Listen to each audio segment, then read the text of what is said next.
1991 में, आज से 40 साल पहले अपने समाज को आरक्षण मिला था। उससे पहले तो नहीं मिला हुआ था, मंडल आयोग के समय ही मिला। ये आरक्षण उस समय मिला, ये आज से 40 साल पहले मिला। लेकिन बड़े दुख की बात यह है कि उस आरक्षण के बाद उसको जिस प्रकार से सपोर्ट मिलनी चाहिए थी कि इस समाज को आगे बढ़ाने के लिए, आरक्षण तो नौकरियों में हो गया, कोई बात नहीं, उच्च शिक्षा में हो गया, लेकिन समाज के वर्ग के अच्छे पढ़ाई करने के लिए कोई व्यवस्थाएं बनाई जाएं, ऐसे समाज के वर्ग के हर बच्चे को पढ़ने का अच्छा अवसर मिल जाए, उसके प्रयत्न ये नहीं हुए। हम आज वो प्रयत्न सारे कर रहे हैं कि समाज का वो वर्ग जिसके बच्चे किसी कारण से अच्छी पढ़ाई नहीं कर पाते हैं, उनके लिए स्कूलों की व्यवस्था तो सब जगह है ही है, उनको छात्रावास की व्यवस्था की आवश्यकता हो तो छात्रावास की व्यवस्था देंगे। ऐसे मेधावी छात्रों को अगर स्टाइपेंड देना है, छात्रवृत्ति देना है तो छात्रवृत्ति देंगे।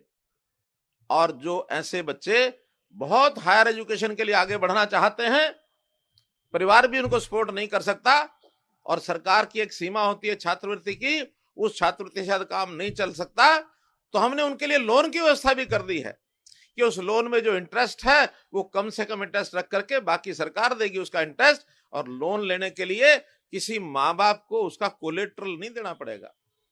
कोलेट्रल मतलब उसके लिए जो गारंटी होती है संपत्ति की वो नहीं देनी पड़ेगी। ये गारंटी ऐसे बच्चों के ऋण के लिए बैंकों को गारंटी देने का काम सरकार करेगी, सरकार उसकी गारंटी देगी।